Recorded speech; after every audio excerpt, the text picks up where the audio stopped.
Oh, good. Then I happily will. He has Sorry, to. who was that? Who was that? Chaz. Oh, Chaz and I had a long chat about it Oh, offline. Mm. Some every derogatory comments thrown towards and the podcast will rock boys. oh, I bet. Oh my, spill the tea, please. No, do it on the air tonight. As we go live, Oh yeah. there is tea that is spilt, and I want to see it. Okay, it looks like the stream is working. Yay. Holy shit, we're doing this. Are What's we? happening? Yeah, it's Are- happening. There's no intro, just complete chaos as per usual. Excellent. Sounds So about right. I'm Sean Geek, my fuzzy little brother, fuzzy big brother down there. You look a My little fuzzy fuzzy? today. Am I A fuzzy? little fuzzy. Okay. Or is that the soften because you're trying to be the sexiest man in podcasting? You No. get the soft lens there. No, same lens, same setup. Nothing different. I like that Christy's in the back, just like, hello, Just chilling. hello. Yeah, I'm Hello. just catching bits of this. I like the lights you get in the background. That's nice.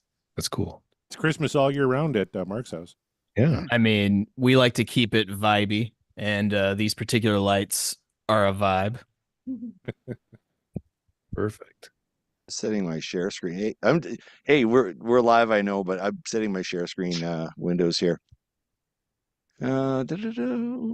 Thanks for coming, Scott, on such short notice.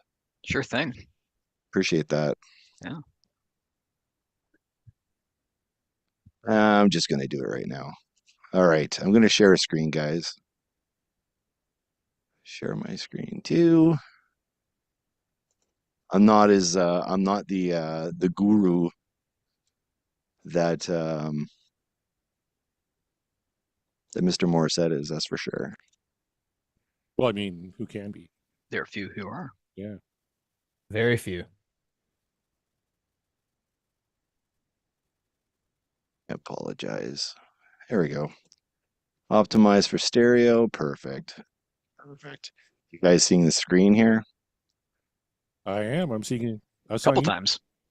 A couple times, yeah. Well, let's Yeah. minimize that. Hide on the front. Here, let's get rid of that. All right, let's put it back up. This is awesome. I'm so unprepared. So, who do we got on the show today, guys? We got two people from one place. We got Scott from another place. Introduce yourself. Let's start with Scott. Scott, first time appearance on our show. Yeah. Really happy to be here. So I guess I don't really know why I'm here, but maybe I'm here because I'll be co-hosting a Van Halen 3 podcast with Mr. Chaz Charles soon. That is going to be dropping sometime this summer. It's called Regarding Van Halen 3, and it'll be the third season in the Regarding universe from Chaz. And it's going to be an interesting, challenging one. I think Chaz has had it a little bit easy up to this point, if we're being honest. He's done some low-hanging fruit with Regarding Lulu, the Lou Reed Metallica collab. He's just wrapping up the Dark Side of the Moon Redux right now with Roger Waters. But I don't know if he really knows what he's getting into with Van Halen 3 here, because that's not a slam dunk as far as to this point. He's been listening to what are pretty easily described as not great albums. In this case, I think you'll find there's a lot of passion Right. for Van Halen 3. And it's going to be interesting as at least I am going to try to leave my Van Halen baggage at the door and see if I can appreciate more so what's happening on that record. And we got some surprises coming too, courtesy of Mr. Kevin Brown. He's taken a revisit, let's say, of some of the songs, and I think we've come up with a pretty interesting remix of that record that we're going to be sharing out as well. I'm eager to make an appearance on there. I want to talk Van Halen 3 because I get lost. You are. You're down for a song, don't you remember? I am. We got to confirm that date. I think we kind of had a Do we have a floating date? I got to double check. Yeah, I We'll have no text. idea when it'll be. It'll be later on this year sometime. Yeah, but I definitely want to do it because I think I don't know. I think there's stuff in there that's good. I know, Todd. What's your 2 cents quickly on VH3? PH3. Well, I mean, it's got some good stuff on it, but it's just another. I mean, it's the same as when Sammy joined. It kind of morphed into something a little bit different. Whereas Sharon, it morphed again. But I mean, Eddie's playing seems to change a little bit his style depending on who the singer is. So if you notice, like as soon as 5150 came out, OU812, it was different than the type of tone and sound and even style that he had from the earlier stuff. And I'm sure in his mind, he's progressing where a lot of people really appreciate the early stuff, just like any other band. Like a band is usually famous because of their first record or first. So yeah, it's okay. I mean, it's not. I don't listen to it. You own it? I do own it, just because it was Van Halen. Didn't matter. I was going to own it regardless. So I just haven't gone to it very very often. Well, and Let's I come think back as from we learned from this recent interview from producer Mike Post, he gave a interview to a podcast, and he is on the record as saying he knew it was a crappy record, and he just Well, I went ahead. didn't. He just Where went was ahead. this? Which Uh, podcast was this on? that was on the news desk recently, right, Corey? It was, yeah. The news desk has a post about it, but yeah, Mike Post said he just let Ed do his thing. He was there essentially as an engineer. It sounds like all that he did. So really, that record needed a producer. But don't worry, Kevin Brown has come to the rescue and will produce it for you. As we Albuquerque our way through here, we didn't introduce the other two boys here. Who are you? I'll do it. I'll do it for Corey because he wants me to speak for him. It's fine. Hi, it's me, Mark Kamier. With me, as always, Corey Morissette from the show and the podcast will rock your one-stop shop for all your Van Halen needs. And by that, I just mean we spin a wheel and we talk about the discography and catalog of Van Halen's work. And that is what we're all about. We listen to a song and we talk about it. Thank you for having me, Todd. Sean, nice shirt. Yeah, there you go. Was that The real ones know. Yeah, I love this one. I wear it often. Is that the Splat and Bone? It That is. is. Yeah, You know that it. it is for sure.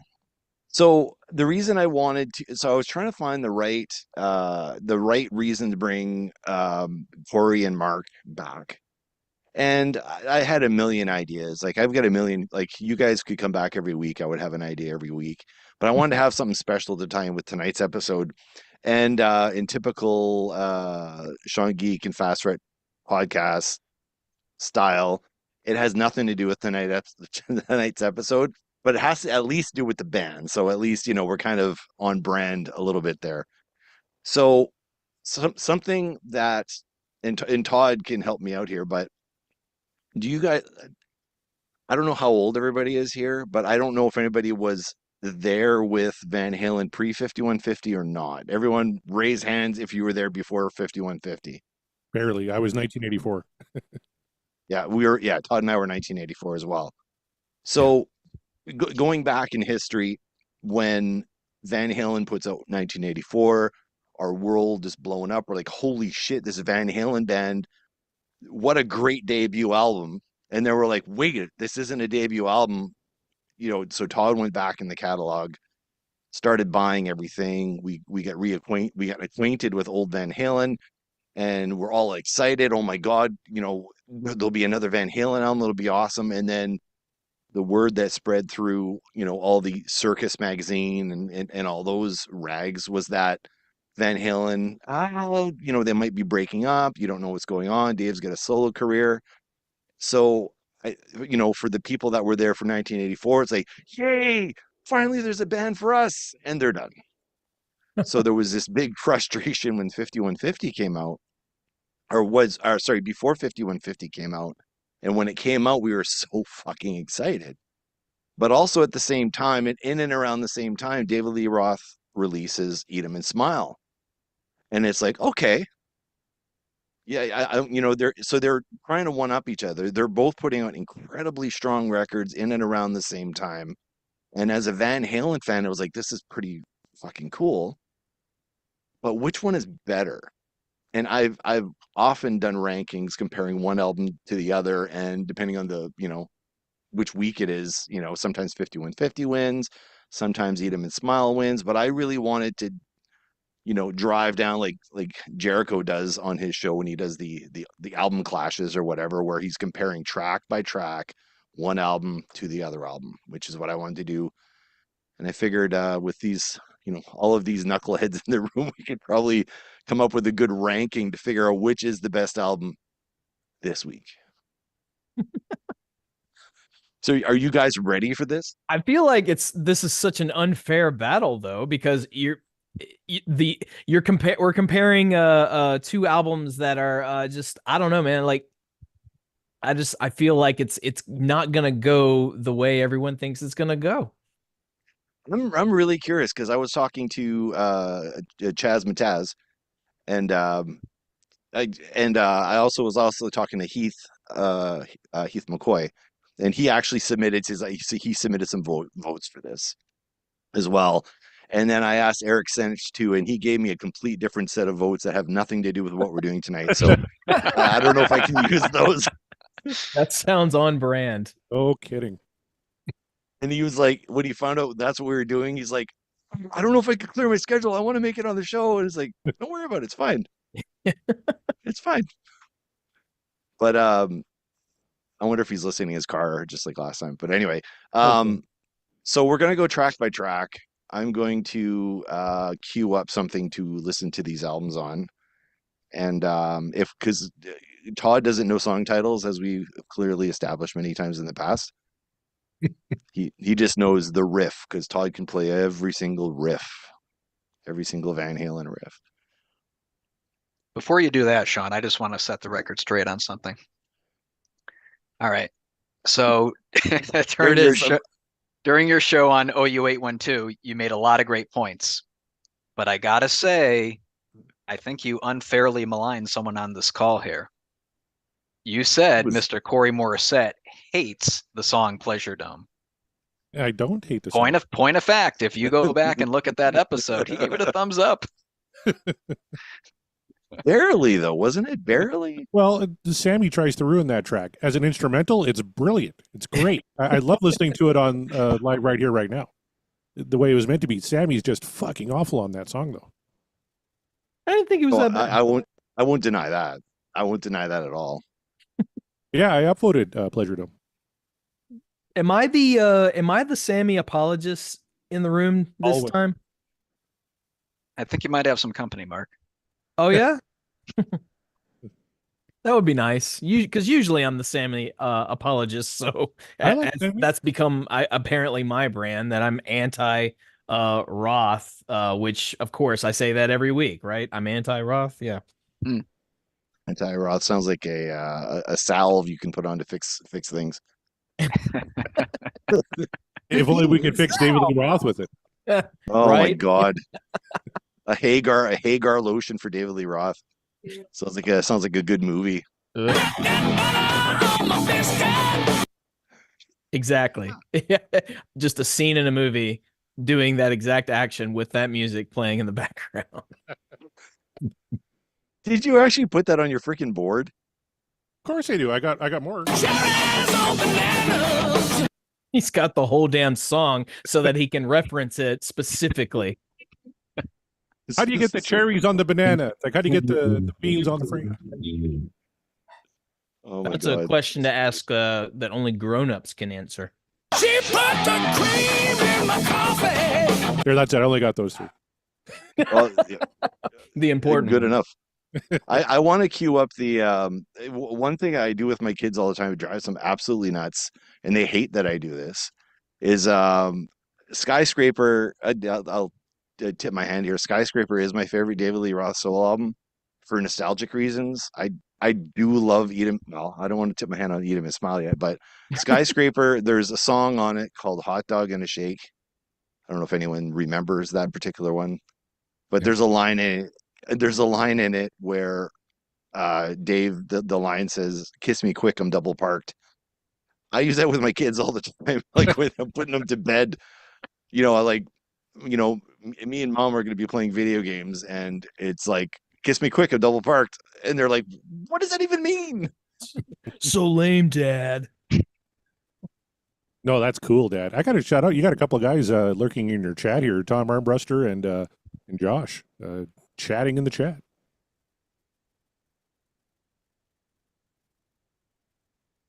Oh, we All right, lost- guys, my daughter's asking for my attention here. Talk amongst yourself for a second. Oh, so we're live. We're live.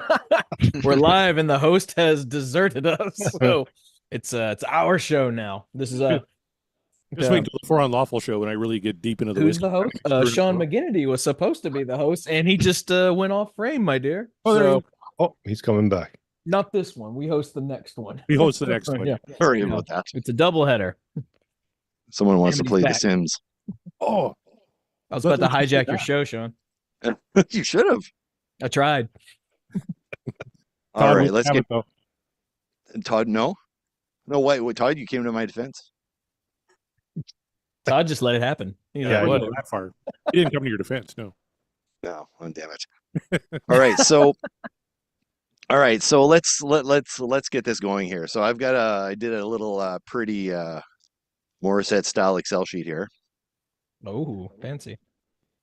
So every time someone votes for one, I'm going to tally this up, and we'll see where we are. There's 5 of us, so there should be no need for tie breaking. So track 1.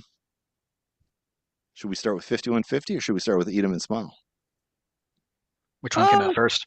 Yeah, which one came out first? I believe 5150. Then it was Edom and Smile, which resulted in OU 812. There we go. I could be wrong, but I believe that is the order.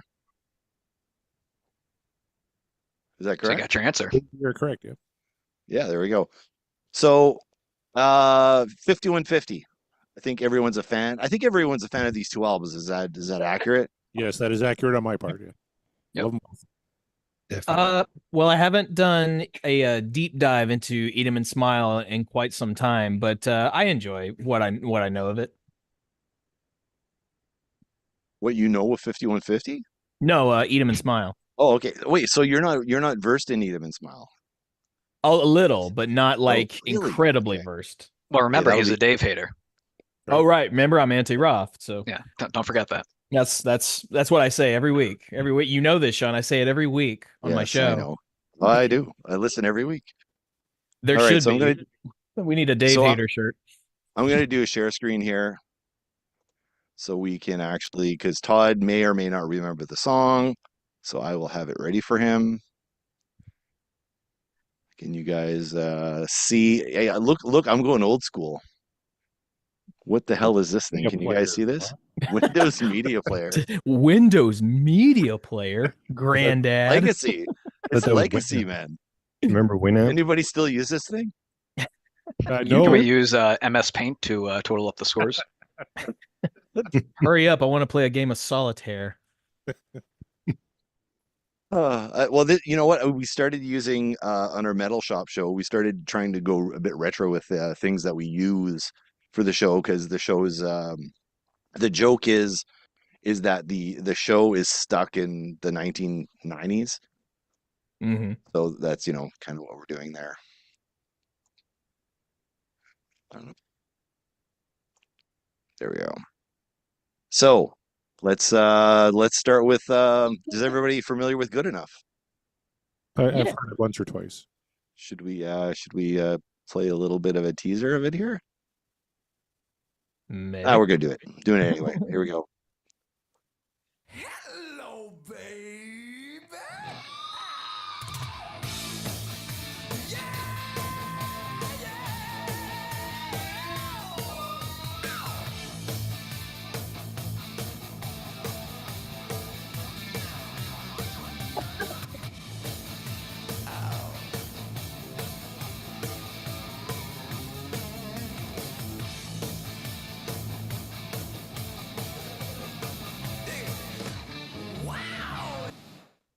Is it just me? But you know, in the beginning where he goes, dig it, Mhm. the first time I heard this, I thought he said, David? He's just trolling David this whole time. David? Okay, is everyone's familiar with this? I don't want to, I don't need to play anymore at the moment, do we? I'm good. You're good? I'm Todd? good. Yep. Good enough. Scott? All good. Oh, Enough. well done. So that is track one off 5150. Phenomenal intro song, in my opinion. I think it's a great way to launch the album, a great way to launch the new Van Halen. I think it probably should have been potentially a first single because it's the first track, not because it's the best song, but it's got all the ballsy muscle guitar and all that sort of stuff going on. I think it's a great lead-in track. Dave started with a lead-in track, and that was his first single, which was something called Yankee Rose. Now, let's take a listen to that, and let's make a comparison.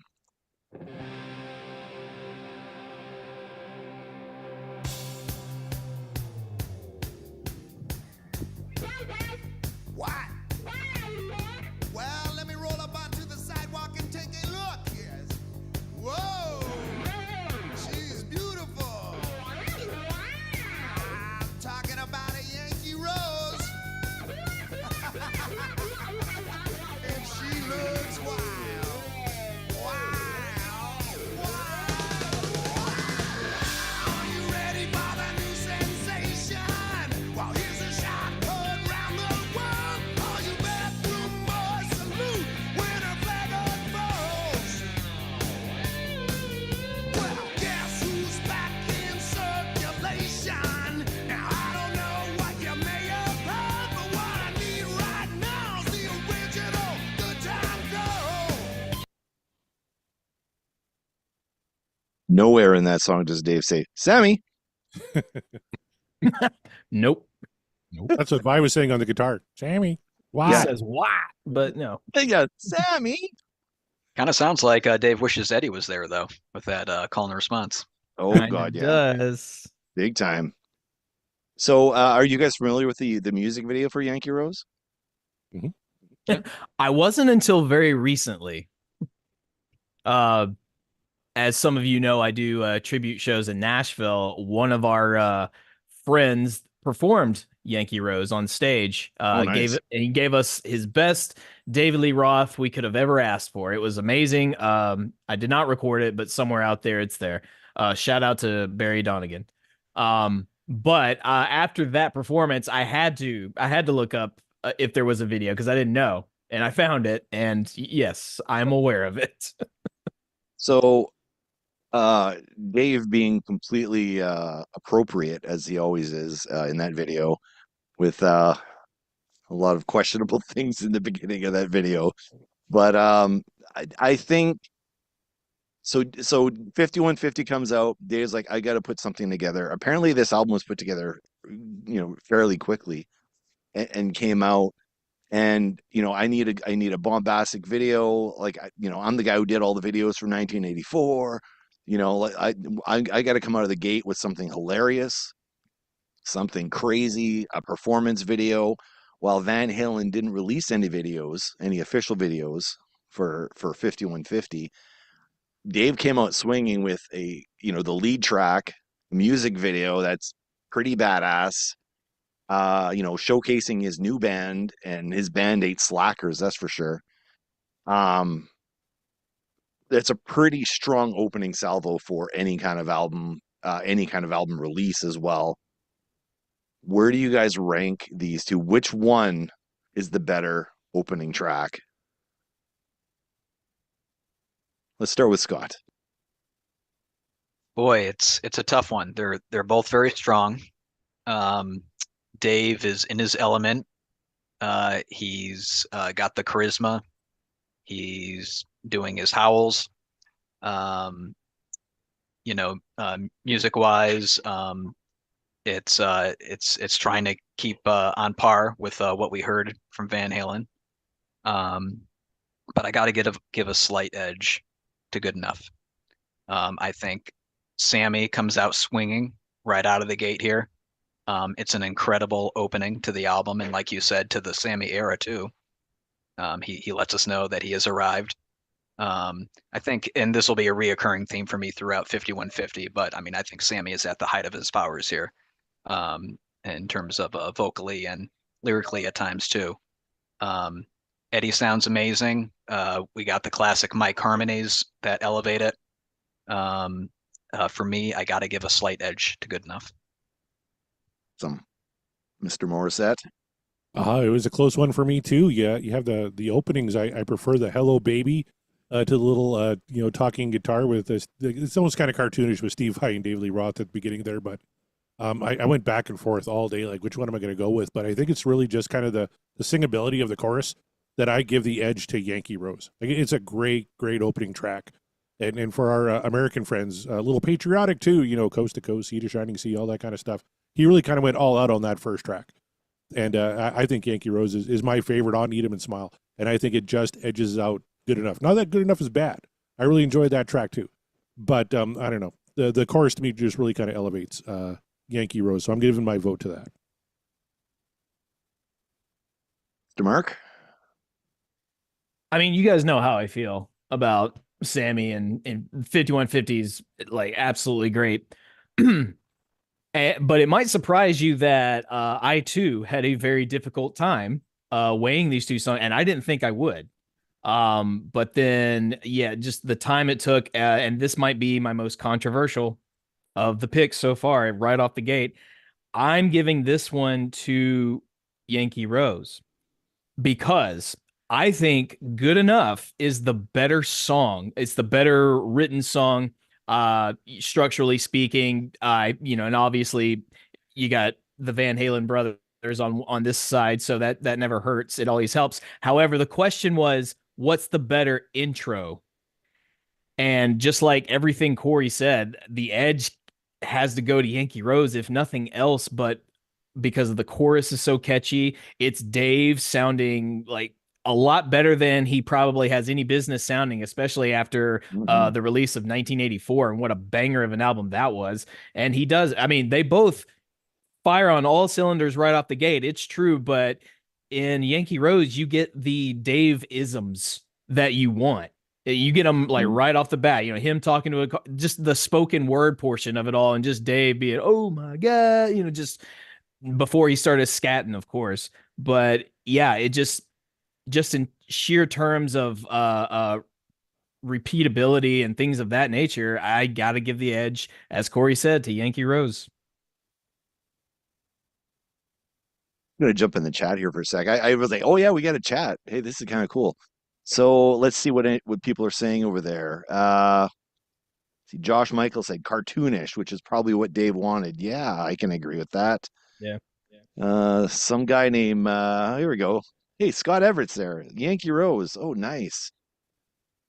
Tom Armbruster. I think the opening to Yankee Rose sounds more like classic Van Halen than Good Enough does. But Sammy kicked off Van Halen Mach 2. Awesome. Todd, what's your vote? What is the better number lead track to these two albums? Well, I agree. 5150 was Sammy's debut, and right off the hop, as soon as he comes in, guns a-blazing, he's the first one, to jump on with the sound. I mean, it had nice, bend harmonics in the intro, different type of harmonics throughout the song. Now he's able to play with two guitars instead of one, so you can hear kind of Sammy in the background, and you can kind of hear them both playing at the same time, which opens, to unlimited possibilities. Eddie's sound changed a lot. Now he's in stereo, because if you listen to the old albums, you'll notice that Eddie's usually in one ear, mostly. Slightly in the other ear, but mostly in one ear. But this one here is stereo. He's got chorus going. He's changed his sound. But you can still tell it's Eddie. Now, Yankee Rose is a whole different ball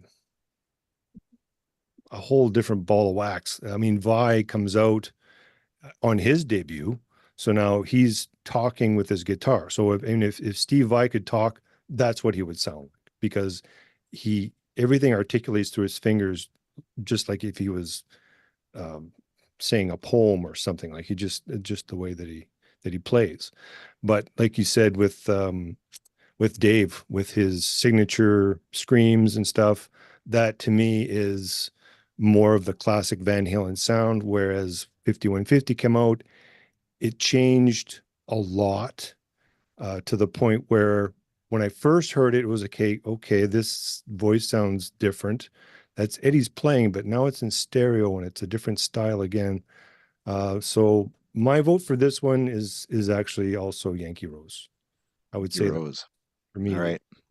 Now I had both albums, and if I were to rank each song on the album, both of the first songs would have ranked number one.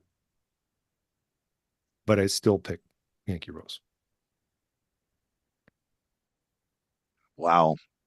I'm Yankee Rose all the way. I think Good Enough is a fantastic song. There are a couple of the lyrics don't hold up as well. Sammy is less creative with his looking at ladies like they're pieces of meat. So that's kind of a vote against it in some respects. But Dave's a bit more subtle with his, with his innuendos and stuff. There's lyrically, it's not as I don't know. It a little more creative. There's a more flourish going on there, and I'm a big Steve Vai fan. I'm a big Billy Sheehan fan, and I'm a big Matt Bissonette fan. I think those three. I mean, there isn't a weak player among the bunch. Not that Van Halen has that problem, but for David Lee Roth to, I don't know what the turnaround was in getting these three guys in the band, but how do you put together a band that phenomenal on a short turnaround, put out an album this quickly, and still have strong songs on there? It's insane.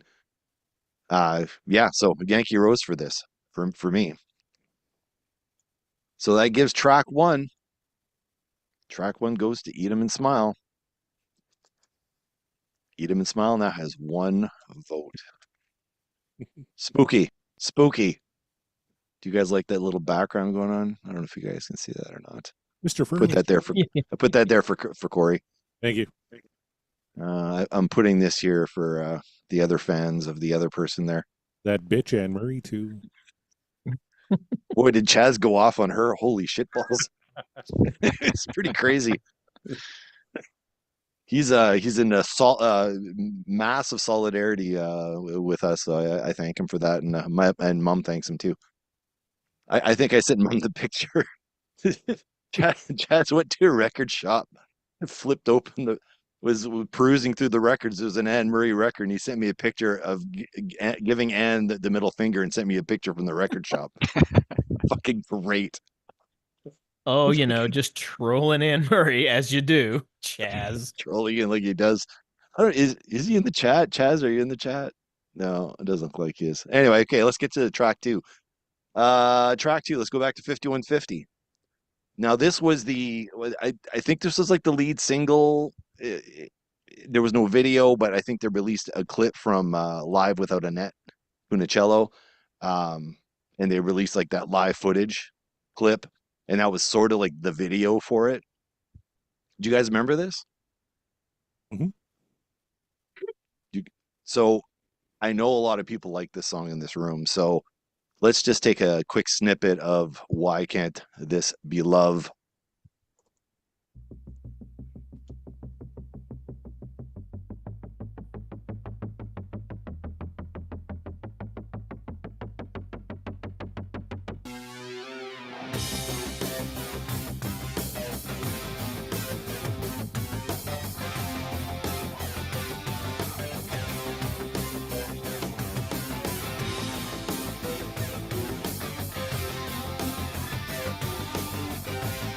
Why comes that funny feeling again, winding me up inside every time we touch?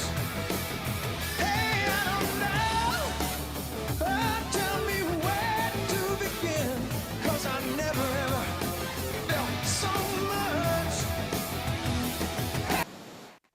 I know we could just listen to the whole album, but I had to stop it at some point. That was the open. That was track number 2, first single, I believe. I'm sure someone in the chat will tell me that I'm absolutely wrong about that being the first single, but so be it. I'm not a Van Halen expert. I'll defer to Mark on that. I do say every week that I'm an expert.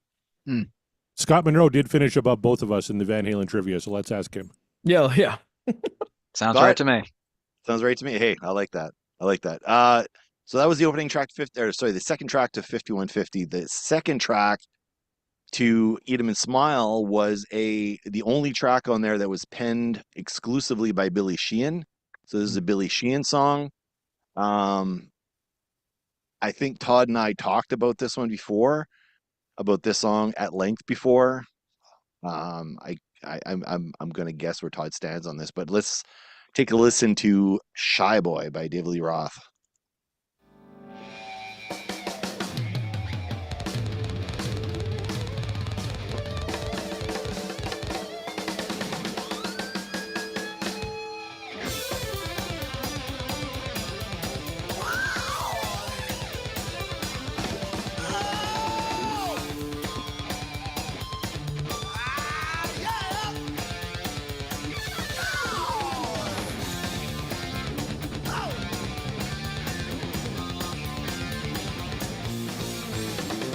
On the stage, I'm in a rage, but you are never fool. Well, I could rock with anyone, but not alone with you. Something starts to burn in that deep inside of me. I need a crash of women, knock me off my feet. Shy boy, shy boy, shy boy, shy boy, shy boy, shy boy, give it. You know, it's funny that we're not even a minute into the song. We're already into the chorus, and everything has already happened in this song. All right, let's take some votes here. Let's start the other way around this time. Todd, Oh what's boy. the best track? Why Can't This Be Love or Shy Boy? Well, Why Can't This Be Love is I mean, Ed didn't have to deal with the criticism from Diamond Dave regarding this playing keyboards. So obviously, but I mean, Ed can play any instrument and make it sound awesome. He could play the ukulele or the spoons, but and also Sammy can play while Ed is on. So on keyboards, Ed's solo's got a different structure to it than in the Dave era, but it's still good. Now Shy Boy, I mean, Vi really shows off his chops, especially to the Eddie fans going, who's this guy?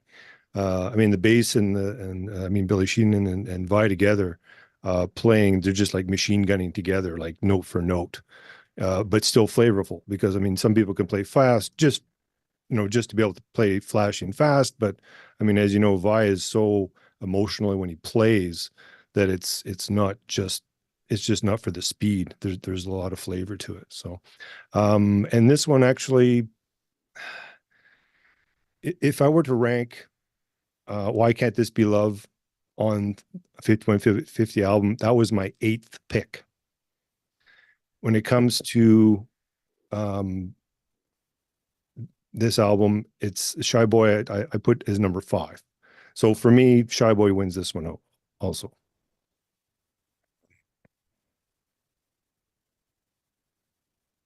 Let's go to Mr. Mark. Well, one song is a huge single and a huge hit for one band, and then the other is basically a carbon copy of the previous band. No, Why Can't This Be Love absolutely wins this one for me because it's a classic song by Van Halen and Shy Boy. No disrespect to Steve Vai or the other instrumentalists at all, but this sounds like an imitation of Van Halen, but faster. It's almost like Dave told Steve to play like Eddie if he was on an 8-ball. And it's like, okay, let's hear what that sounds like. So he did it. No disrespect to the musicianship. I'm sure they were told to play that way. So I'm not dissing on them. I'm just saying if you're it's unfortunate because Shy Boy is a banger, but it's a banger because it sounds like a Van Halen song. So it's Why Can't This Be Love? That wasn't a fair comparison of the two. I'm just gonna pull out of the chat here. So apparently Shy Boy was a Talus song, which was Billy Sheehan's previous band, which I didn't realize that. Yeah, Talus was a good band. Josh Michael, I think this song needs more notes. Classic Tom Armbruster, always with the classic line. Classic Van Halen spirit on that one. Scott Everett, why can't this be loved by a mile? Weak ass chorus and Shy Boy. It's too busy and scattered. Oh man. And Tom, yeah, some of us knew Vi from Crossroads. Hell yeah. You guys seen Crossroads? Long Ralph time ago. Macchio movie? That was a good. Oh, one. that one. I was like, are you talking about the Britney Spears one? No, I've No. there's a future episode of the show where I got to talk about the Britney Spears Crossroads movie. I There took you Todd's daughter to go see it because she wanted Uncle Sean to take her. There's a whole story about that one. Oh boy. Yeah, we almost got kicked out of the theater for laughing at every single emotional scene. It was awesome. Well, that's all what the story is. Yeah. Let's move up to Mr. Morissette. Mr. Morissette, which is your favorite of these two? This is a bad draw for Shy Boy. I think if Shy Boy was matched up with Get Up, like sequencing wise, it would have had a better shot. But when you're talking about Why Can't This Be Love, you're talking about the preeminent power ballad of the 1980s. That easily gets my vote. I do like that Shy Boy is number 2 on the track listing on Eat 'Em and Smile. I think Get Up would have been a better selection here for Van Halen, but Why Can't This Be Love third. Get Up versus Shy Boy, I think, is a lot closer and a lot more fun. But as it is right now, Why Can't This Be Love, I think, takes this one. Awesome. Scott? Shy Boy, it's a little too classic sounding to me. It both Shy Boy and Elephant Gun kind of sound to me like they're going for a Hot for Teacher vibe, and it just doesn't live up to what we've heard already. And I think you said it too. I mean, after a minute and a half of the song, you've heard all there is to hear. He just keeps repeating the chorus, and it becomes way overused. Why Can't This Be Love is an all-timer. It's no contest for me. It's Sammy has amazing range. Everything is working for the band in their new sound here, and it's arguably, I think, what one of the best jobs they've done of combining synth and rock in this new era. It just really meshes very well.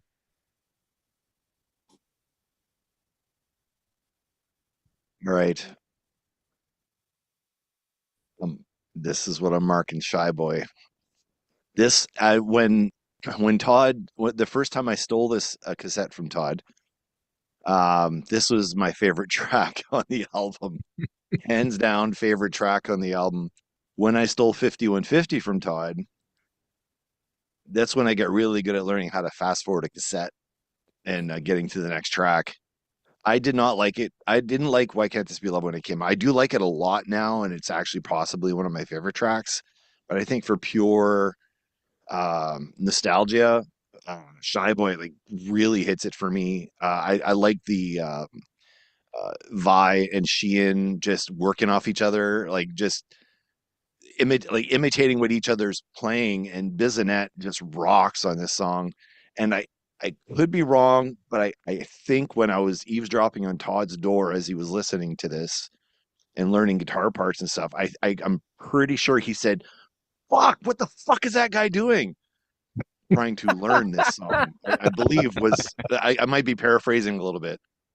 But Vi was another animal. He didn't play like Eddie. And Todd, I don't know if you ever learned any Vi songs on guitar or not, but this one must have been frustrating. You know, I tried to plug through some of it, but no, it's just way too. It's a whole different style. It's like Yngwie Malmsteen. Like there's just too many notes within a, and I'm not that. I'm a little, I'm not a machine gun player. I can't do it that way.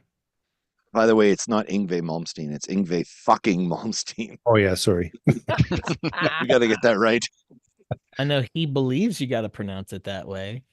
There was a fringe play called Yngwie fucking Malmsteen that played through Canada, and it was about Yngwie trying to get another job or something other than a guitar player. Outside of guitar playing? Yeah.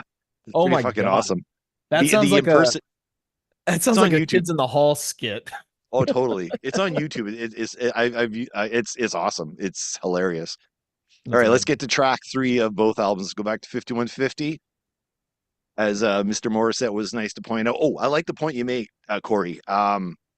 Get Up, way better second track than a third track. sequencing, they didn't quite get that right in my opinion. But here we go. Here's Get Up.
As you'll notice, this is not the remastered version of 5150. I actually bought the CD, ripped the CD to my computer. I can't hear Mike at all in there. Yeah. It's unfortunate. You're really I'm sure going the bass old playing's school. great. Ripping CDs and Windows Media Player. My God. Old school all the way. In the 90s? Hell yeah. You have your AOL account active here? The last time Hey, you I ever still did have, your MySpace page. like I still have all my CDs on, well, not all my CDs, most I'm of my waiting to hear CDs on the the wall. AIM chime that he's got an instant message. Oh, my Nice. ICQ just went off. Hold on. And let me edit my live journal real quick. All right, I'm opening YouTube windows for you fuckers.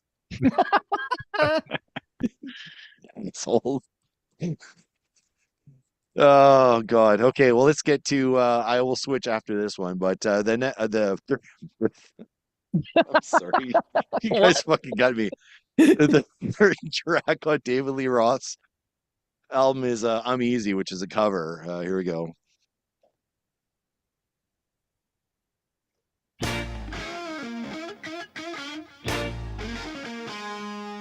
Well, baby, I'm easy, I'm easy, I'm easy, I'm an easy man. Well, baby, I'm easy, I'm easy, I'm easy, I'm an easy man. So come on down and get me, honey, while you can.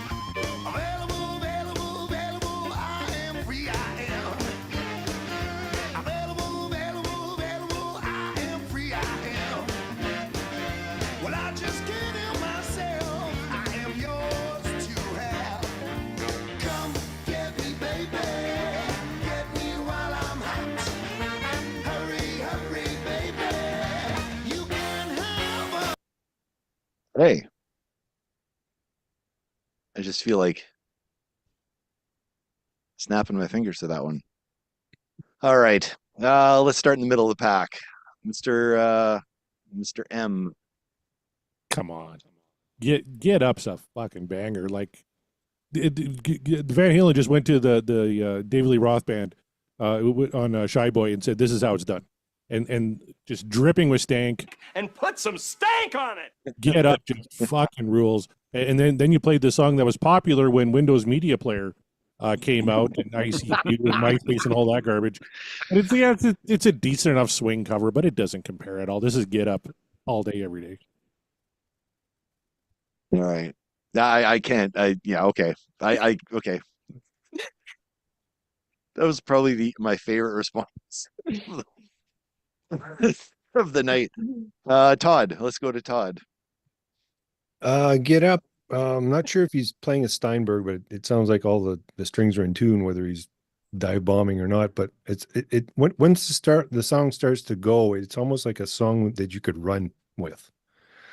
I mean, Mike's backgrounds, vocals are killer as usual.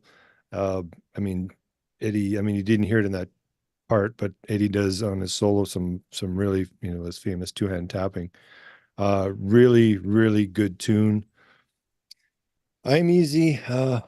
It's kind of big band blues type of Dave. I've never really been a big fan of the big band that Dave kind of does. I mean, he does it well, not stuff that I normally listen to. But I'm gonna pick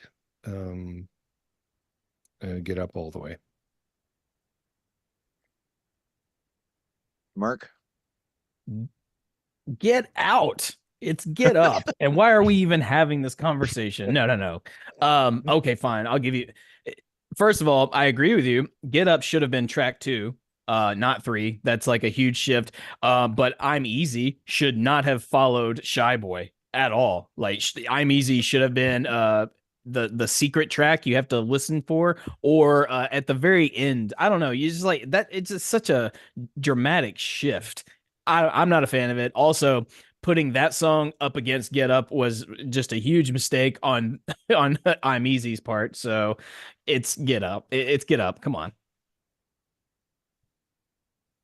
All right. Get Up. It is. Scott? Yeah, I'm Easy. I think it would have easily won for me over Inside, but I'm with you there. yeah, it just again it's nice swing. It's it's a different style. It's got the big band mixture in there, but it just isn't memorable for me. Everything about Get Up is what I want from my Van Halen. It's got this insane tempo. And I think I'm trying to remember, Ryan Powell did the math on this. I think it's up there. It's close to tying loss of control and sort of infection from a beats per minute standpoint. So it's just absolutely relentless. For me the chorus is just a complete earworm. Get Up all day, no contest. From the chat, Josh Michael saying, "Oh, I'm Easy." Oh, and then he says, "Is a skip for me." Ah, yes. Scott Everett, Get Up by landslide. Tom Armbruster, you like Big Bad Bill? I'll give you some BBB. Dave, probably. Yeah. Dave Bravo. I like it because probably he's probably correct. Oh God, yeah. And Tom says Get Up is done with the Steinberger for the trans trem. I remember Dave playing. Eddie playing this live with the live without Annette Funicello concert. It was just phenomenal. I'm sorry, I'm gonna keep making that joke till the day I die. Yeah. And everyone's like, just shut up, Sean. Todd, where do you rank? Oh wait, no, we got you. Wait, I'm the last one. Get Up, 100%. Get Up used to be my favorite.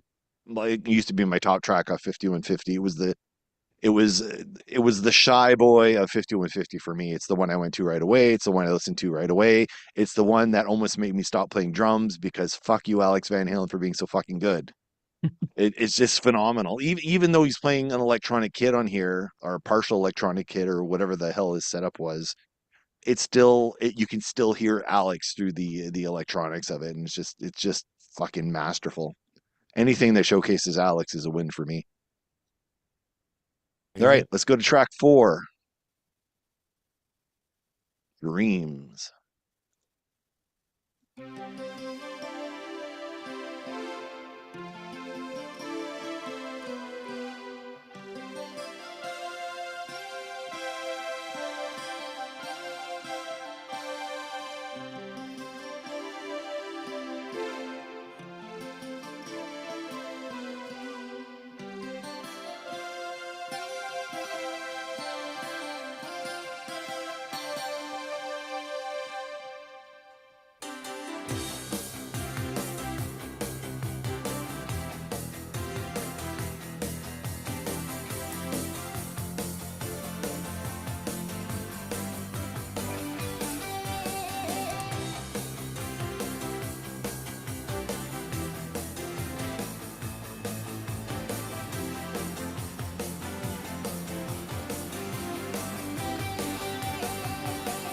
World turns black and white. Pictures in an empty room. Your love's not Sounding really good today. And then so I, due to popular demand or because Corey made fun of me too much, we're playing it through YouTube Music. So hopefully this is not the Spanish version of Eat 'em and Smile. It seems like it might be, but God help us. Like, hopefully it's the right one. Track 4, Ladies Night in Buffalo, or Noche de Ronda en la Ciudad. See.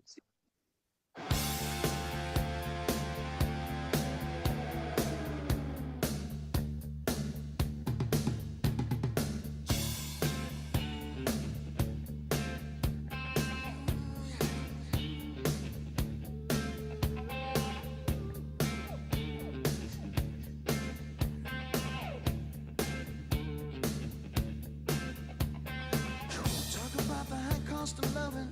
I think I hear freedom drumming in seams. Give me your heart and I'll give you the stars. Yeah, right, she says. Maybe in your dreams. Yeah. Heat wave blast gets us. I just got lost in the groove. I just kept eyeing my drum set, and I'm like, I mean, I could just. Would you guys notice if I played for a little bit? Okay, so these are the track 4s of each album: Dreams and Ladies Night in Buffalo. Todd, let's start with Todd. Okay. Dreams. I mean, I believe was the video it had like jets flying over or something, or was that a different one? I can't remember now. But it's got a very nice acoustic sound at the beginning with the synth trails. I mean, Eddie is just playing the keyboards, awesome player, like I was saying.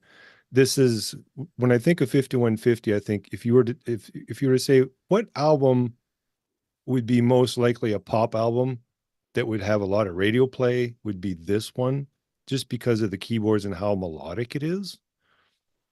But when I go to Ladies Night in Buffalo, my uncle, when he used to play with his eyes closed, and if you looked at his eyes and the way that his face would make, he'd make some weird faces, you could tell that he was really getting into it.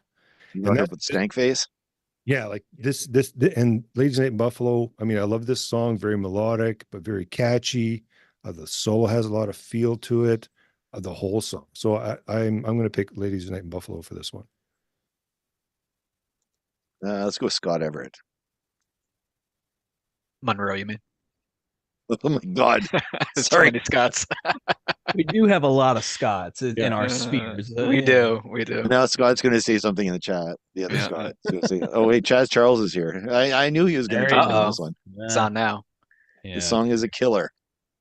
This is really tough because Ladies Night in Buffalo is one of my favorites from this album.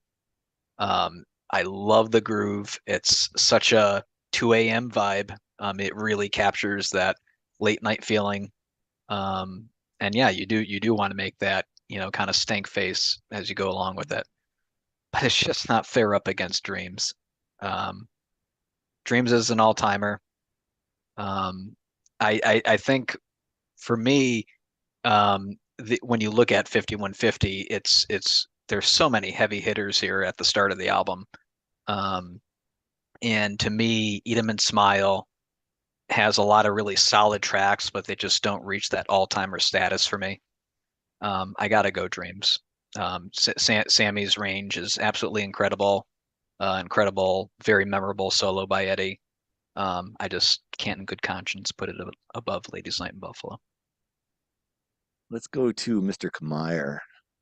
It feels like a cheat, but it's exactly my sentiments. I'm gonna requote Scott Monroe over there because that's literally how I feel about it. I think Ladies Night is good, but it's Dreams. Putting the two against one another is very unfair. It's absolutely Dreams for all the reasons listed by Scott. I couldn't have put it better myself. Thank you. Todd. Oh wait, you already voted. Never mind. Todd went Sorry, for- I apologize. Oh man, Don't let him I vote was- again. I wanted everyone to vote again because I really don't know what to do here. Well, I didn't vote then? pre-vote on anything here at all. Like I wanted this to be live. These are possibly. I don't know if Dreams is not my favorite track off 5150, but it's when we did our 5150 show, which some time ago we had Corey Geek on and we had Mr. Senich on. That was the one that got talked. There was a long chat about that particular song, how it's one of those songs that gets better. Dreams gets better with every single listen. You pick up little things like if you're listening on a shitty ghetto blaster, you might not catch that acoustic guitar in the beginning. But when you hear it later in a nice set of headphones, and you're picking that up, doubling with the keyboard, it's like, oh my gosh, it's beautiful. Like, it's not good, it's just beautiful. It's beyond good. Like, it's just masterful. Like the solo, Sammy singing, like everything is so in sync. But Ladies Night in Buffalo is my favorite track off of Eat 'Em and Smile, hands down. It's possibly my favorite David Lee Roth solo track of all time. So it just gets the edge for me. Ladies Night in Buffalo just gets the edge. Favorite track of one album versus my second favorite track off the other album. It's so fucking close. I apologize. I don't want to make anybody mad because they're both master classes in songwriting for sure. All right, let's see if in the chat if people are just like firing shots at me. I mean, probably, but it's the chat.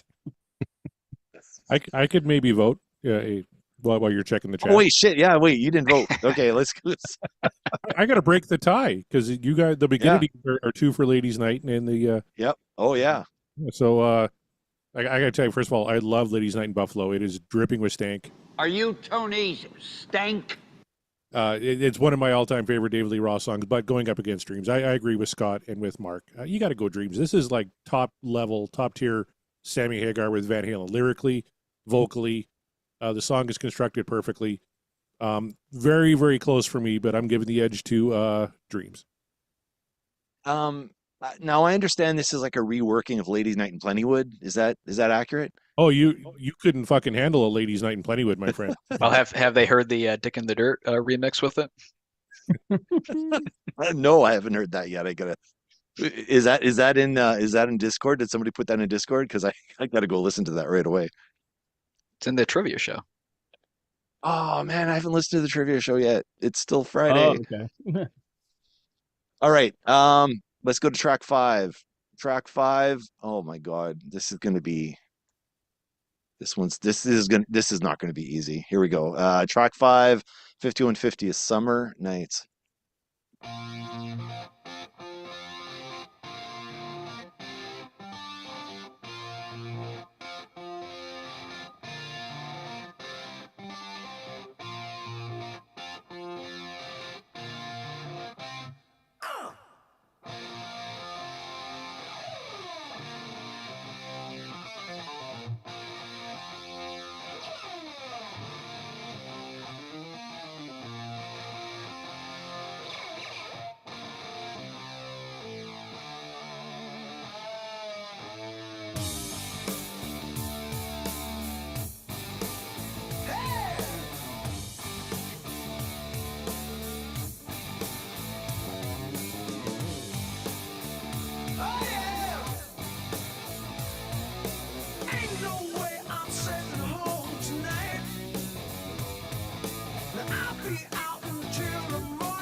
Best part of playing this is watching Todd sit in his chair, start squirming. And I don't know if you're looking back at the guitars and you're like, maybe we should just pull that guitar down and play along. Yeah, it's similar with when you feel like grabbing your drums. Same thing. Yeah. All right, let's go to track 5 from the David Lee Roth album, Guelto Loco. I mean, going crazy.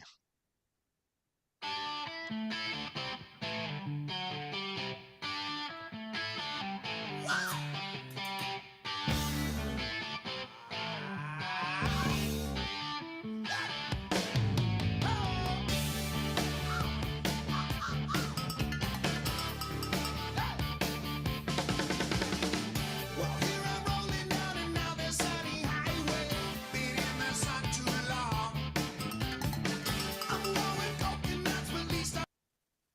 I had to hear Bissonette's little bell thing he was doing twice because it's just that good.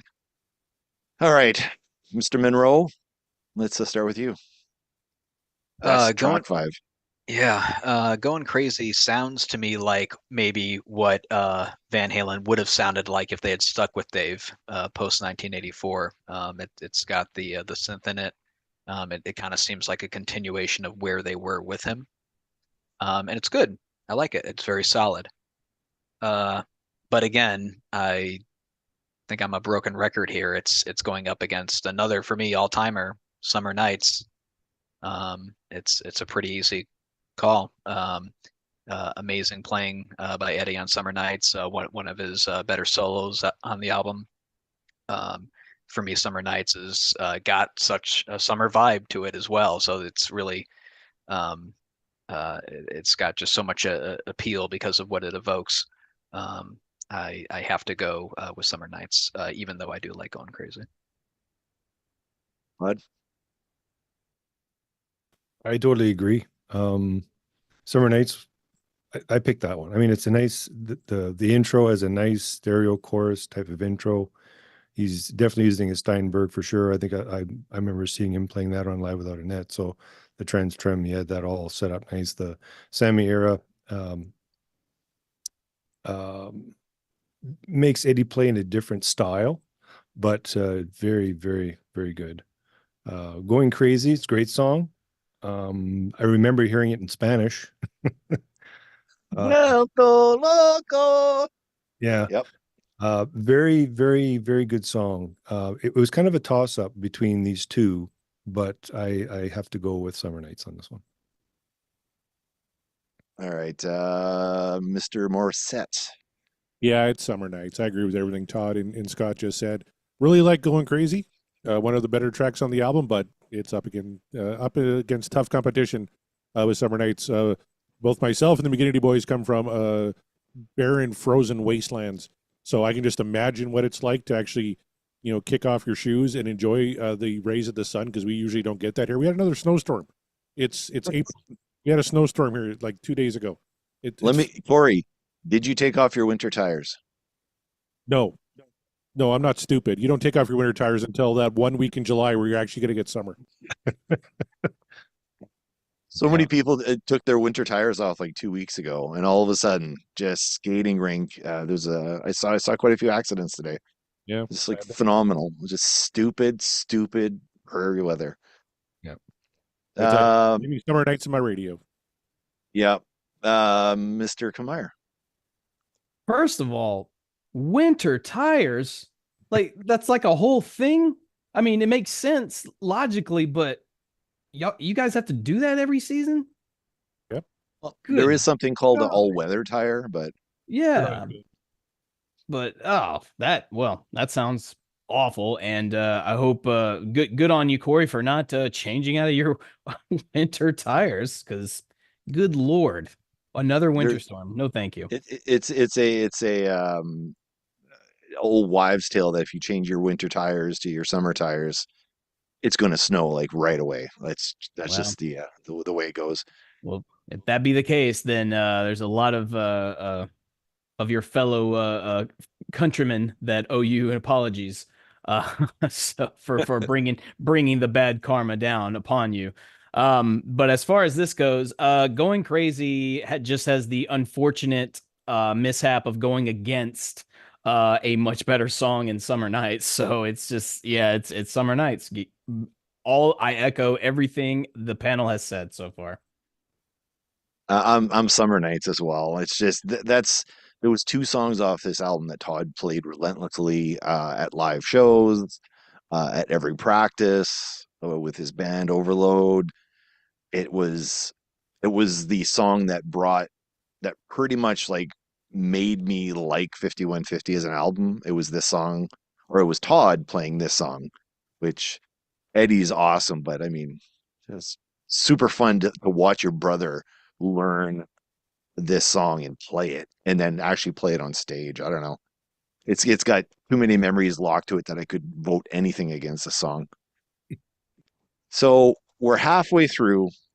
Do you guys want the tally? so far is 4 for 5150 and 1 for Eat 'em and Smile. Yep. Yep. Boy, I didn't think it was going to be weigh this heavily one way or the other. I thought it was going to be a tie. Let's get to track number 6. Track number track number 6. Best of Both Worlds.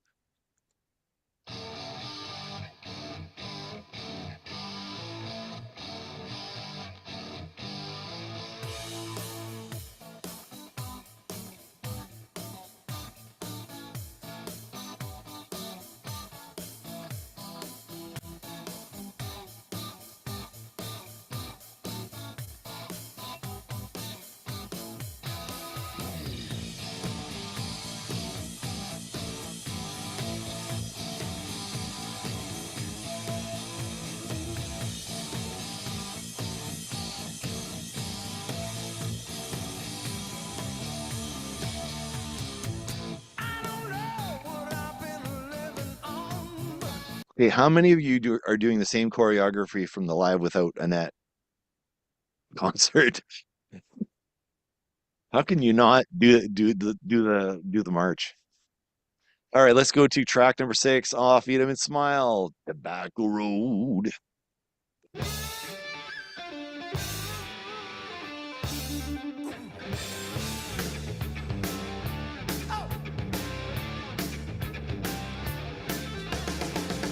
I was born in a trunk. Mama died and my daddy got drunk. Left me here to die alone in the middle of Tobacco Road. Growing up, rusty shack. Alrighty. Just going to jump to the chat here for a sec. Seems like Josh Michaels talking Summer Nights. Chaz Charles retracted his message. I think it said something like Corey that something. I don't know what he said. No. And then okay. So he said Summer Nights top 50 Van Halen of all time. Tom Armbruster said Going Crazy is a fine pop song. Summer Nights is the 600-pound gorilla in the room. Yeah.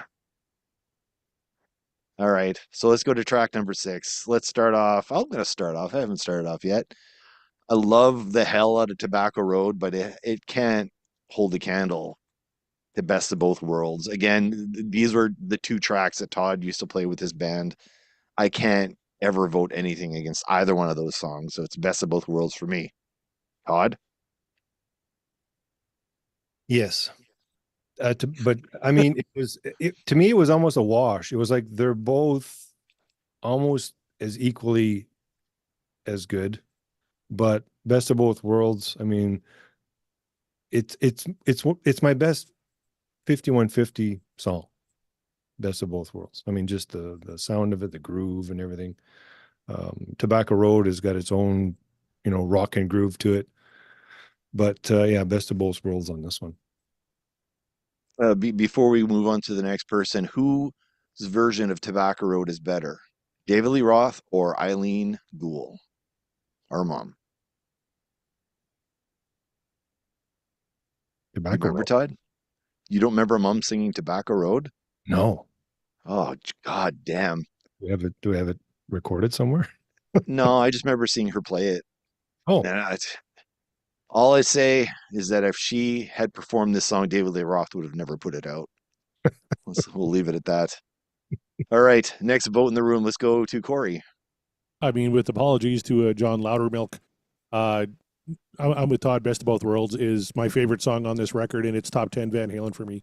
Tobacco Road's a pretty cool tune, and they do a pretty good version of it, but the matchup did not favor it here. Best of Both Worlds wins in a cakewalk. Is this the Diver Down album for Dave with all these covers? Mr. Kamier. Yep. Tobacco Road's cool, but Best of Both Worlds is cooler. So that's like, look, I gave you the change up at the start of this little rank. But from here on out, it's unfortunately, look, 5150 slaps. That album just slaps top to bottom, or maybe like not entirely the bottom, but I mean, it slaps all around. But this is just the unfortunate nature of the album like track by track comparisons. So, but it's best of both worlds. No offense to Tobacco Road, it's great, but it's not best of both worlds. Do we need to warn Christy that you're slapping to 5150 right now, or is that is that She's slapping before me. We take turns slapping. oh nice? Yeah. That's how it's done in a committed, loving relationship. Oh, comedic timing. I love it. That any worked comment? out really well. Hey, Mr. Monroe, I know which way you're going. Do you? I love Tobacco Road. It is an excellent rocker. It's got some great swing to it. Absolutely love and adore the howls and cat calls that Dave's doing. He's telling a great story. Absolutely love the little yarn that he's weaving. But come on, it's best of both worlds. Way to build up Come the on tension now. there. The harmonies, some of Sammy's better lyrics, I'd say. It's best of both worlds. No contest. So these are some of Dave's best lyrics. Oh wait, he didn't write this one. All credit to Vi and Sheehan for reworking that song. All right, let's go to track 7. Oh boy. Track 7. Love Walks In, 5150.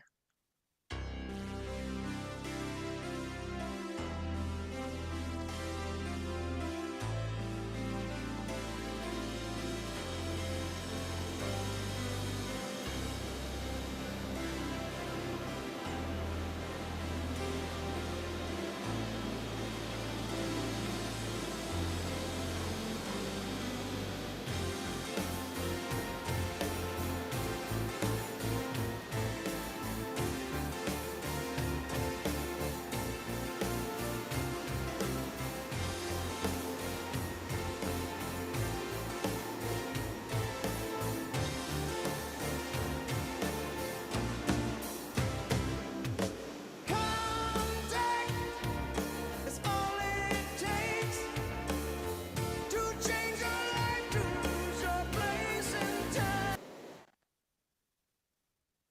Here is the track 7 of Eat 'Em and Smile.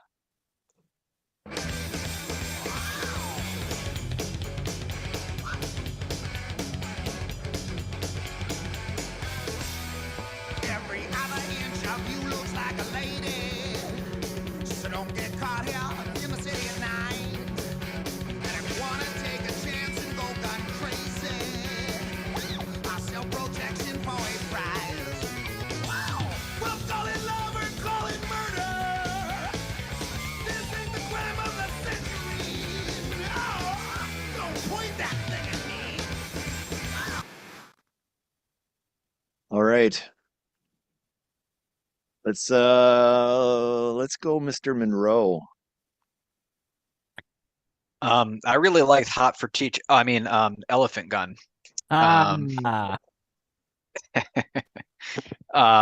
No, seriously. I enjoy the tempo and the energy on Elephant Gun. And I think actually for the first time tonight, I'm going to side with Mr. Roth here.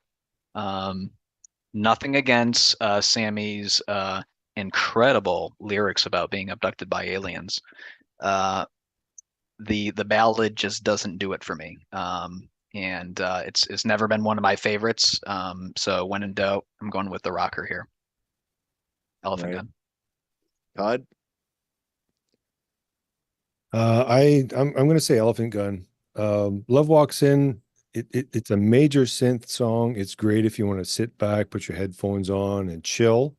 But it's one of my least favorite songs on the album. So anything compared to that is going to win. I mean, Elephant Gun itself is an okay song. The arrangements are pretty choppy. It doesn't seem to hold as much substance as the other songs, but I still like this one better than Love Walks In. All right, Elephant Gun it is. Mr. Kamier. I honestly can't remember how I voted it. The first time. Love Walks In, but I gotta tell you, it really just like what Todd was saying. It's not a it's a weak song, of the entire in the span of the entire album. You know, it's like it's not the weakest, I don't think, but it's weaker compared to the previous tracks we've listened to. And Elephant Gun sounds awesome, but I liked it a lot better the first time I heard it when, as you know, slip of the tongue, Scott pointed out, sounds like Hot for Teacher, and I loved it when it sounded like that. And that just, again, when I mentioned, like, it almost sounds like a Van Halen carbon copy, like a couple of these songs do, like Shy Boy did, but I liked Van Halen better. Elephant Gun sounds a lot like it too, except for Steve is really, I firmly believe Dave told Steve to just go insane as if you're Eddie on an 8-ball, because he's throwing in so much that I think is unnecessary, but whatever, you do you, Steve, you're great. So even though Love Walks In is a Weeks track from this otherwise superb album, I still like it a little bit better than Elephant Gun, simply for the fact that Elephant Gun makes me want to listen to older Van Halen, and this isn't Van Halen. This is just Dave doing an impersonation of Van Halen almost. So Love Walks In, that's for me. Shocker, I know. Mr. Morissette. Mark, you actually voted down Love Walks In. That's what I thought, but I'm in a better mood, I guess. Yeah, I upvoted it on the show, but I'm downvoting it here. I'm giving it to Elephant Gun. I just have a lot more fun listening to Elephant Gun than I do Love Walks In. You got the whole goofy alien thing. You know, out of the big, Sammy Hagar ballads around this time, it's definitely the weaker of kind of all of them. It's not When It's Love. It's not Why Can't This Be Love. And the alien thing is kind of goofy. So to me, you're not an X-Files fan, are you? You don't want to believe, do you, Corey? Oh, I don't know. But and who's to say? I'm certainly not going to tell Sammy he wasn't abducted by aliens. It happens all the time, from what I hear. I just watched it on Saturday Night Live last weekend with Ryan Gosling and Kate McKinnon. But I'm still giving the vote to Elephant Gun. I have more fun listening to that track, so I'm going with that one.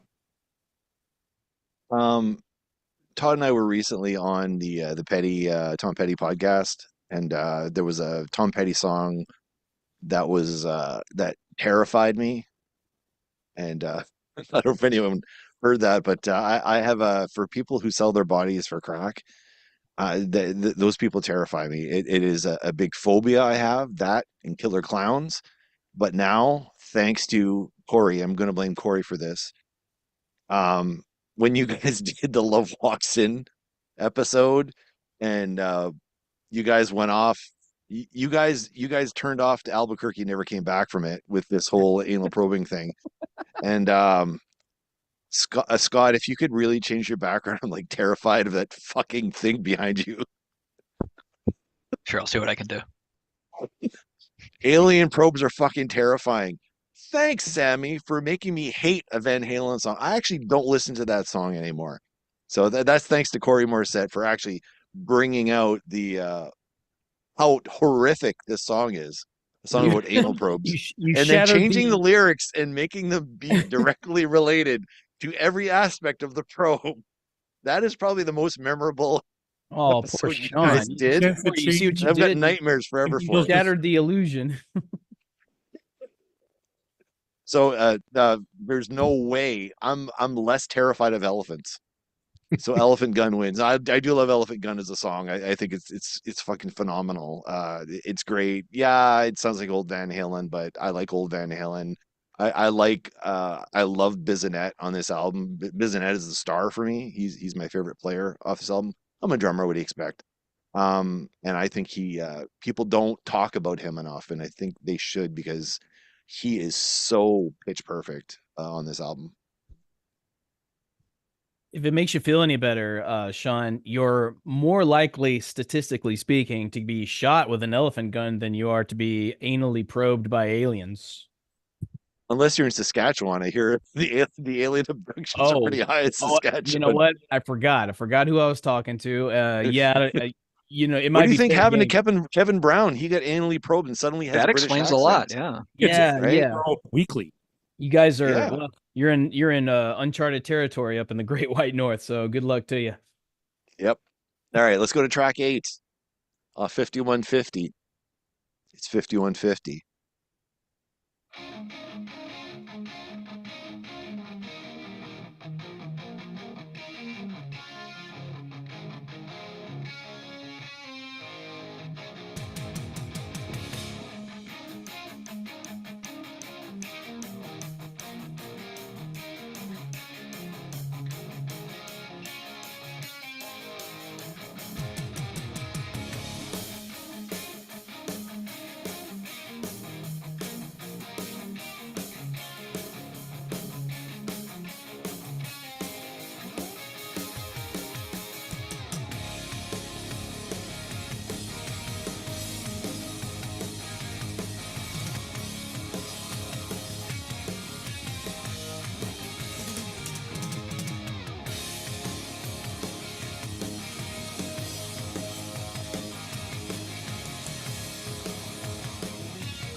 I know this is one of those times it should be a crime to actually stop this song anywhere. I agree. I'm How just dare saying, you? like, do we have to like even play the other song? Like, let's just vote now. I mean, Fuck. honestly, yeah, we could just vote. 5150. Yeah, let's put the votes in. Corey 5150. Absolutely. Mark, Yeah, I mean, duh. Scott. I hope scammers aren't listening because anytime I need a 4-digit passcode, 5150. Oops. Oops. A senior. What's your vote? I'd say 5150. Yeah, me too. Oh, yeah, it's such a driving tune. It's It's unfortunate of the placing of Big Trouble on Eat 'Em and Smile because I think it is a phenomenal song for sure. Sure. It is great. It is one of the it even got played in Less Than Zero. That was the raunchy sex scene in that movie was to. No, wait, it That's wasn't to that literally- one. It was Bump and Grind. My apologies. But that was literally that song was my that scene was my introduction to that song. I was like, wait, what is that? And like, Yeah. But yeah, sorry, I think that was Bump and Grind in it was Less Than Bump and Zero. Grind, Yeah. but still, like the same applies. Yeah, Big Trouble's phenomenal, but like you can't go against 5150. And for me, I think I brought this up before with you guys, is that 5150 was not my favorite track on this album ever. Until like a long time later. It's one of those songs that continuously gets better and better and better. Sammy actually wrote some phenomenal lyrics in here. All the different things that Eddie's doing, a guitar, like all the different parts. Like that intro, there was a million different like sections going on. It's phenomenal, like genius songwriting. Thanks for doing that 8-ball, Ed. And I think it goes without saying, but again, Live Without a Net, that brings it to God tier. I mean, that is just an incredible rendition. Oh God, yeah. Oh yeah. Oh yeah, good point. Yeah, Mike throws Okay. good, some of his bass, just driving bass, bottom end coming through as Eddie's playing. It just makes it just Yeah. enhances it that much more. If you're driving in a vehicle, that's when the pedal starts to go down and you don't realize it. All right. So because there's only 9 tracks on 5150, why could you do that to us, Van Halen? Why couldn't you just do one more song and make it 10 songs? We're going to cut off the cover of That's Life off of Eat 'Em and Smile. Fair enough. I mean, if I was going to there's a demo track called I Want Some Action. You could throw that in there. You ever hear that? No.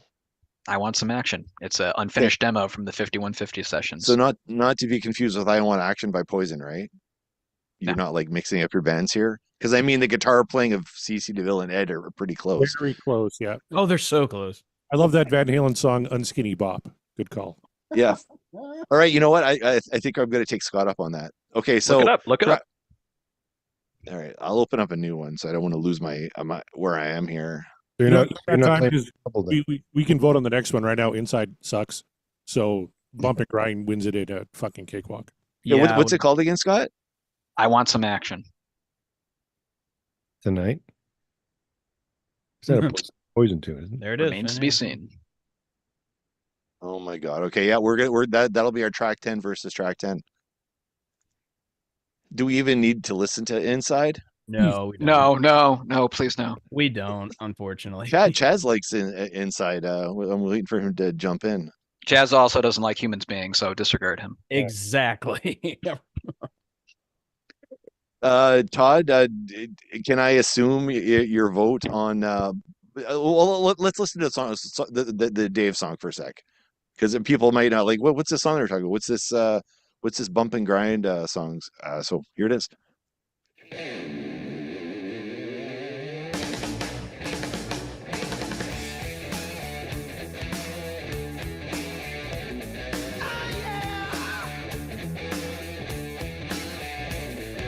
Looking for love in the back of a taxi. Got lucky in a cheap hotel. Hot pants. Okay, we remember it. It's Yeah. phenomenal. Bump Got and some, Grind it is. Really 80s Aerosmith vibes to it that I really dig. A little bit. Todd, can I assume Bump and Grind for you, or do you want to hear Inside? No, Inside is the worst. That was my worst song. on the album. The, so- the the best thing about it is you can just stop the album there. Yes, true enough. You don't have to like fast forward. Well, you have to fast forward to get back to side one, but And Sean can fast forward on his cassettes. yeah, I get really good at it. Well, that's why all your cassettes were stretched out. That was my fault. I apologize. Oh, you're the reason why. Yeah. If they keep rebuying the albums because they were all stretched out, they start squeaking. Has anybody else? I mean, Oh yeah. the older Oh generation. yeah, no, we know. That was just thinking about. Do we have any like younger audience members that have no idea what we're talking about? Yeah, it just turns and goes eep, eep, Mhm. eep, eep. It's like, oh my god. Couldn't for figure sure. out why my Batman cassette sounded that way when I was a small boy. I'm like, why is it doing that? Like, Well, because you so- keep wearing it out. I remember listening to Led Zeppelin and wondering if the squeak was my cassette or if it was John Bonham's kick pedal. Oh And, wow! and it was his kick pedal. Like Oh, he just wow, never okay. oiled that thing. Yeah, you could actually hear it. Like the mic would pick it up. Yeah, it All right, gives let's him go a to little track 10. extra character. Yeah, yeah, exactly. Okay, track 10. Let's. I want to save the Van Halen for last. So let's listen to That's Life.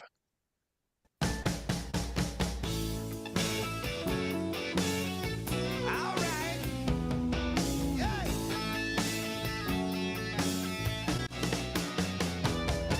That's life. That's what all the people say.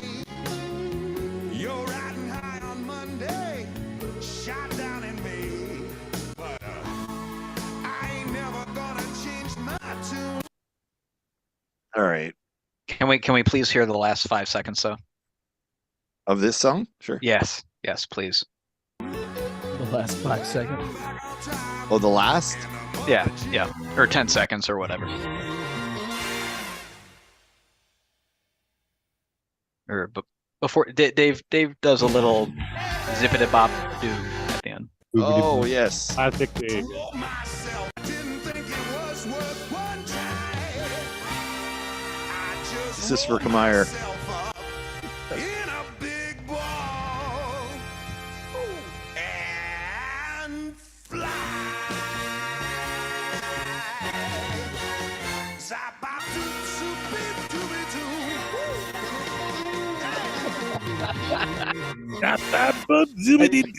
Y'all think it was all hyperbole? No, there it You know what? was, That- right I there. think the way You did the said thing. Dave. I think that was it's from this. It sounded Exactly. on. That's exactly where it's from. great suggestion, Scott. It's fucking awesome. Thank you, Scott. Oh my god. All This is- right. I ain't got no body. Oh God, yeah, it's everywhere.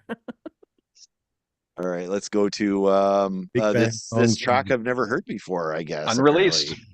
Todd, are you familiar with this one? Well, once you play it all, I recommend. It's unreleased, so I don't know. Okay, Mhm. here we go. I want some action.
I don't think we should listen to the whole thing here, although I want to. Why was this not on the album? How did Inside beat this? Like, Great question. I have no idea why this is not on the album. Sounds like a bootleg, like a drop D Eddie. This isn't AI, right? For sure. Like this is actually an unreleased. No, it's track. been around for years. Yeah. Wow. Never I'll heard bet this. Eric Sinich knows the answer to this. Hmm. I'll have to ask him in what 20 minutes. 20 Yeah. minutes. Yeah. Yeah, everybody All right, fucking- kid. Doubleheader. Let's do this voting. That's life, or I want some action. action. That was cooking, man. I really want to listen to the rest What a of that. great riff too. Yeah. I'm upset this wasn't on the album. There's not even any Mikey on this. It'd be Wow. that much better. Yeah. Corey, Todd. Oh, action, 100%. That's life is, whatever. Yeah. Yeah. like- Action. and actually, I was doing some reading. Apparently, they were going to do a Kim Mitchell cover on this record. Do you guys know this? Oh. Whoa, which one? Kids in Action. Really? Because Billy Sheehan was in Max Webster for a time, and I guess he called Kim Mitchell and said, "Hey, I'm in the studio with Daily Roth. We're going to cover." Oh yeah, Kids in those two are Action." buddies. Yeah. Yeah, he's like, "Give me the lyrics to the second verse," because they didn't know it. So, but I got it for whatever reason. But we instead of like "That's Life," we could have had a Kim Mitchell song on there, which would have been better. But still, I want some action. Sounds pretty fucking. Oh deep. man, when Kim Mitchell cooked, he cooked. What a ridiculously amazing guitar player. Hmm. God damn. All right, I'm going to say this now. When Mark and Corey come back on, I think we got to do some more Canadian classic. Yes. Another Canadian classic episode for sure. And Max Webster's got to be in there for sure.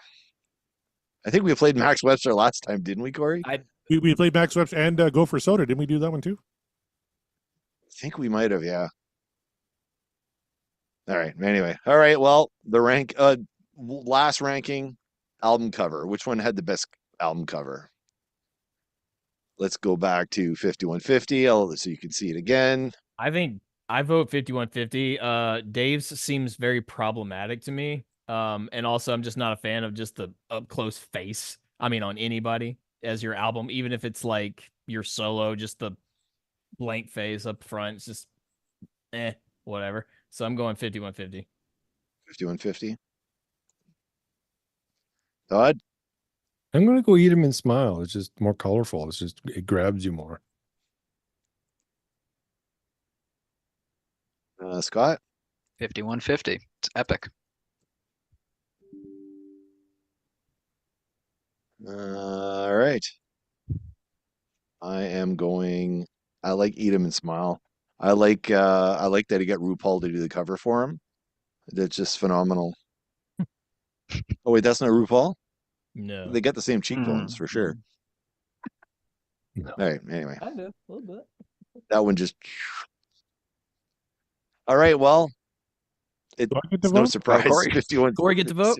Jeez. Oh wait, Corey, what? Yeah, you said. What did you say? I might just not read your fucking rankings on the For Unlawful Ranking show coming up. Right? But for what it's worth, I'm going to vote against you, Sean, and go with 5150. Even though Nice. both covers quite a bit, I'm going with the iconic one. All right. So who won overall with all the songs? Was it Oh God, 5150. Like Eat 'em and Smile get 3 votes. okay? Or sorry, 4 votes against 1, 2, 3, 4, 5, 6, 7, 8, including the cover and all the tracks. So 5150 by a landslide. Not surprising. Not a shock. Wow. Good. All right, let's see what they're saying in the chat, and then we should get ready for your show. Yeah. Oh, Tom Armbruster doesn't like the bodybuilder, I don't think. The bodybuilder on 5150 is just odd. Chaz, DLR cover is better, more iconic. It's Atlas, dude. And Chaz, Inside is a masterpiece. Yeah, that's all you need to know about Chaz Charles right there, ladies and gentlemen. Oh God. All right. Well, guys, that was a lot of fun. It was a last minute idea I had. So hopefully that worked for y'all. And that was great. I am not the moderator that Corey is because I kept forgetting people left, right, and center, misnaming people. You just forgot me, like the least important one on the panel, so that's all good. No. Where do we find you guys other than in 20 minutes or 15 minutes? Find us at podcastwillrock.com, where we have all the links to our socials and our merch store, including the merch that Sean himself is wearing. You can find funny shirts like that with little inside jokes that if you listen to the show, you'll be in the know. So do that. Got one And- too. Yeah. Oh, and Corey's got one. Oh, everyone's got one except for me. That's awesome. Oh, I didn't even realize that's what it was. Yeah, there you go. So get your merch over there, done by the lovely Kevin Brown, the aforementioned Kevin Brown. All great contributions to the show, and like I said, the socials are on there. And yeah, we're going live in about 15 minutes, so stick around. Awesome. Scott, what do you got Yeah, going on? I'm on Twitter at Scott D. Monroe. And as I mentioned, I'll be doing Regarding Van Halen 3 soon with Mr. Chaz Charles and Mr. Wolfie. And they are wrapping up season 2 right now of Regarding Roger. I think they got just a couple more episodes left of that to drop. And then we'll see you for Van Halen 3 sometime soon this summer. All right. And Todd, where can you find us? You can find us at seanmcginity.ca. That's SEANMCGINITY.ca. Awesome. I don't know, sexiest man in podcasting. I don't know. We may have to talk about this in about 15 minutes. I'm sure Scott Haskin will have plenty to say on that subject. Awesome. Okay, thanks a lot, guys. Of course, Thanks, guys. That was awesome.